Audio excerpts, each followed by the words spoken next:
Europe 1 Soir. 19h, 21h, Pierre de Villeneuve.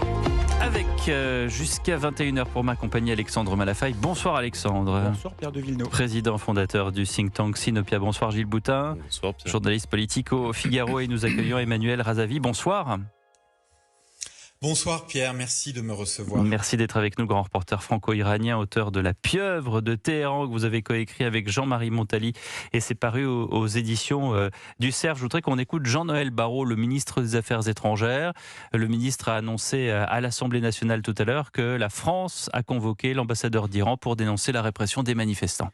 La France a condamné par la voix du président de la République la répression avec la plus grande fermeté, en dénonçant cette violence d'État qui s'est abattue aveuglément sur les manifestants pacifiques. Cette condamnation, je l'ai signifiée au ministre des Affaires étrangères de l'Iran, et elle sera réitérée à l'ambassadeur d'Iran en France que j'ai convoqué aujourd'hui au Quai d'Orsay. Mais nous ne nous arrêterons pas là. Il ne saurait y avoir aucune impunité pour ceux qui tournent leurs fusils contre des manifestants pacifiques. La présidente de la Commission européenne vient d'annoncer que des désignations seront proposées et discutées dans les prochains jours et les prochaines semaines. Emmanuel Razavi, c'est intéressant d'entendre Jean-Noël Barrot hausser le ton. Alors on sait qu'il y a plusieurs mois, on était absolument pas sûr que l'ambassadeur d'Iran en France vienne tremblotant au Quai d'Orsay en se disant qu'est-ce qui va m'arriver.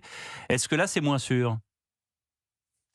Alors je pense que c'est moins sûr, et je le sais par des sources qui sont assez proches de l'ambassade. Il y a une profonde inquiétude et de l'ambassadeur, et vous savez que dans toutes les ambassades iraniennes à travers l'Europe, à travers le monde, en tout cas là il y a des ambassades, il y en a une centaine dans le monde, représentation diplomatique, vous avez toujours un chef de poste des services de renseignement des gardiens de la Révolution. Les gardiens de la Révolution, c'est le bras armé idéologique du régime, c'est celui qui est en train de perpétrer des massacres de masse actuellement en Iran. Et je sais que, évidemment, y compris le chef de poste des services secrets des gardiens de la Révolution à l'ambassade est très inquiet de ce qui se passe, parce qu'évidemment, il voit bien que le régime est en train quand même de vaciller d'une certaine manière.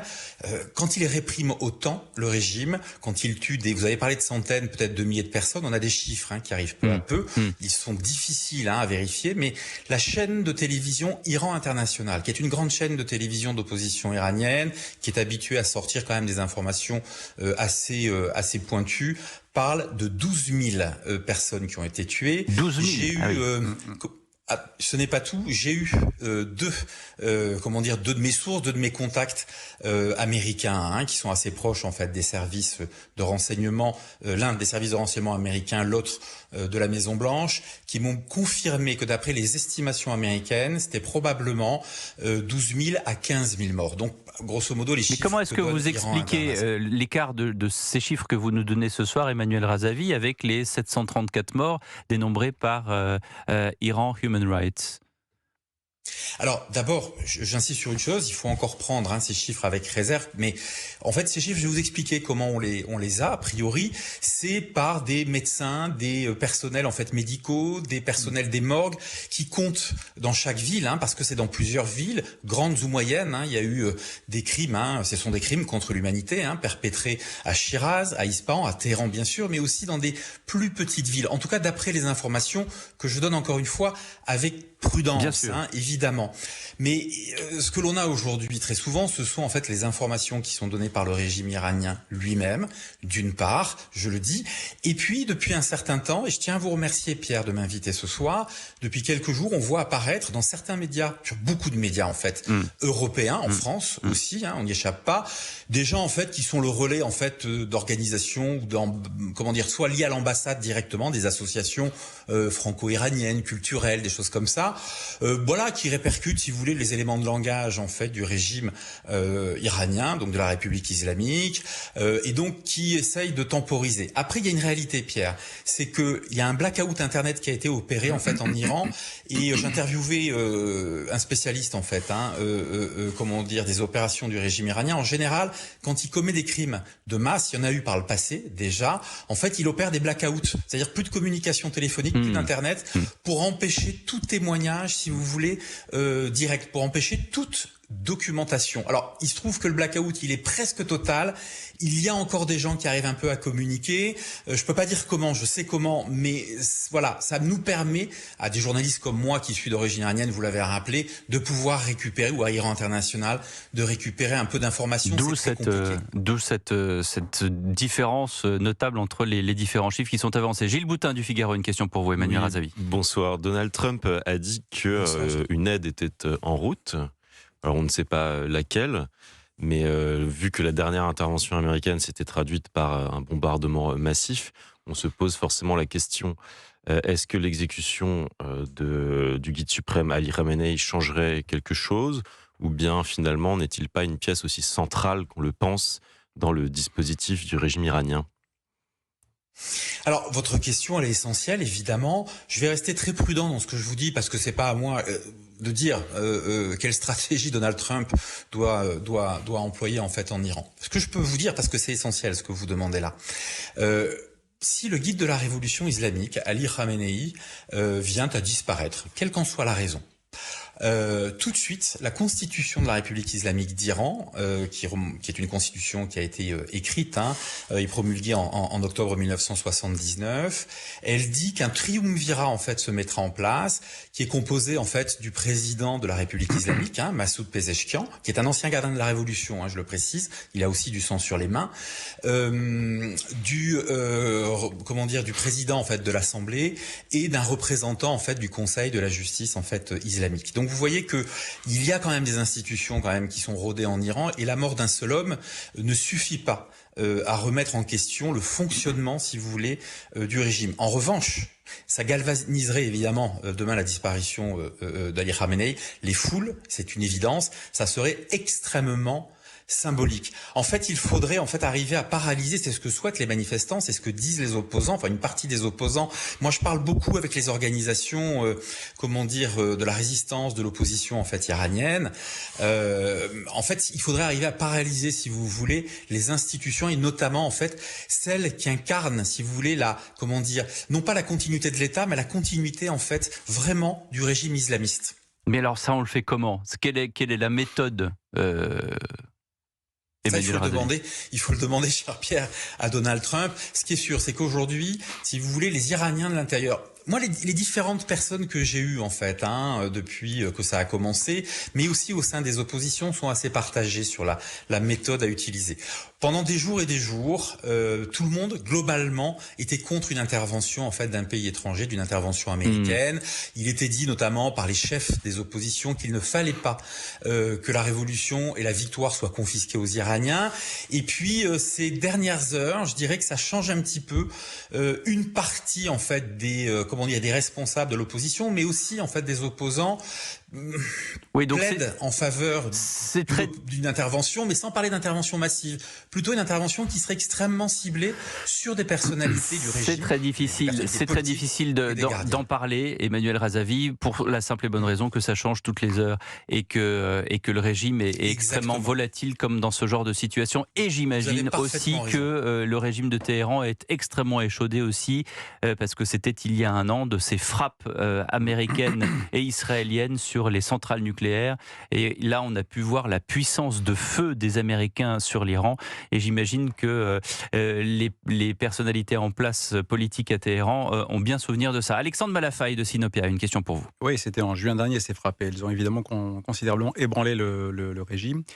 Concernant les images et la fameuse censure sur Internet actuellement, ce qui est intéressant, c'est qu'elles viendront, ces images. Quand ils vont rétablir Internet, si par hasard le régime ne tombe pas, il faudra bien à un moment donné rétablir les connexions. Et là, beaucoup de gens ont dû filmer, et donc on aura une vérité en images qui sera assez confondante pour le régime, ce qui pose la question du quel projet le régime peut-il proposer à son peuple une fois qu'il l'a en grande partie massacré comme il le fait en ce moment à l'arme lourde. Mais je reviens un instant sur la question de l'aide de Donald Trump. On peut imaginer quelque chose qui soit un hybride entre du hard c'est-à-dire des frappes ciblées chirurgicales, et du soft, c'est-à-dire notamment de rétablir l'équilibre sur Internet en paralysant les systèmes numériques gouvernementaux, qui sont peut-être sécurisés, on peut l'imaginer, mais qui sont peut-être malgré tout attaquables par une puissance américaine qui est capable d'être assez forte sur ces sujets-là. Est-ce que vous pensez qu'il peut y avoir une espèce de cocktail comme ça qui peut être déployé pour fragiliser le régime, et est-ce que la population, si demain il y avait des bombardements américains, ne serait pas finalement retournée finalement contre les Américains et reprendrait pas un peu attache avec le régime en disant ne vous mêlez pas de nous, quoi. Emmanuel Razavi.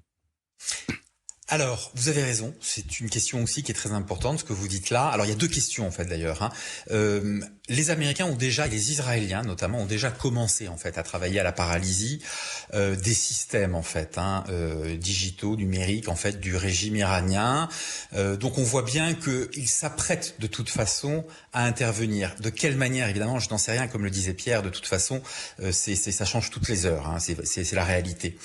Après, comme je vous le disais, il y a sur l'intervention américaine, comme israélienne d'ailleurs, ça change. Je peux vous garantir que jusqu'à ces derniers jours, les Iraniens globalement auxquels je parlais n'étaient pas favorables à une opération en fait massive. Là, ces dernières heures, les gens avec lesquels je parle commencent à changer d'avis. Mais encore une fois, ils parlent de frappes ciblées, c'est-à-dire que personne n'a envie. Je vais vous donner un exemple. Vous savez, il y a des populations civiles qui ont été bombardées en fait pendant la guerre des 12 jours au mois de juin, parce qu'elles vivaient dans des zones où les gardiens de la Révolution avaient stocké des missiles. En fait, ils stockent des missiles au milieu de quartiers, dans des entrepôts, dans des quartiers où vivent des civils. Ils prennent en quelque sorte, si vous voulez, ils font des boucliers humains en fait de ces civils. Et donc les gens étaient terrorisés, ils avaient peur. Là, alors encore une fois, parler avec des gens à terrain, c'est très compliqué. Je ne vais pas vous raconter n'importe quoi, c'est extrêmement compliqué. Mais on voit bien que par le biais en fait des oppositions, il y a vraiment une réflexion qui évolue. Encore une fois, les gens, moi qui me parlent bien de frappes ciblées, d'actions ciblées, peut-être des forces spéciales, contre des dignitaires, des gardiens de la Révolution et du régime. Emmanuel Razavi, le temps passe, il nous reste 2 minutes pour évoquer le régime. Quel régime à la suite, si jamais ce régime tombe? Qu'est-ce qui se passe derrière? Celui dont on en parlait beaucoup, c'est Reza Pahlavi. Qu'est-ce qu'il y a comme autre alternative? Et est-ce que ce régime-là serait prioritairement celui à garder?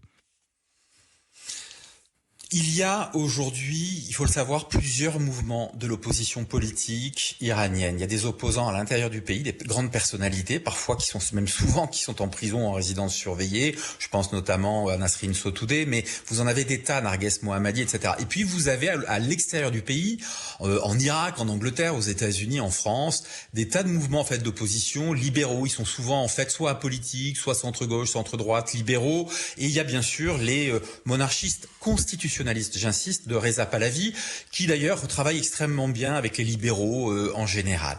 Reza Pahlavi, je l'ai interviewé pour le Figaro, je suis ses oppositions. Je le dis aussi, c'est important, je suis un des rares journalistes français à interviewer plusieurs mouvements d'opposition. J'ai interviewé les Kurdes, il y a les mouvements d'opposition ethnique, c'est important. Les Kurdes, c'est 10 à 12 millions de personnes quand même, c'est pas rien. Oui, c'est une mosaïque.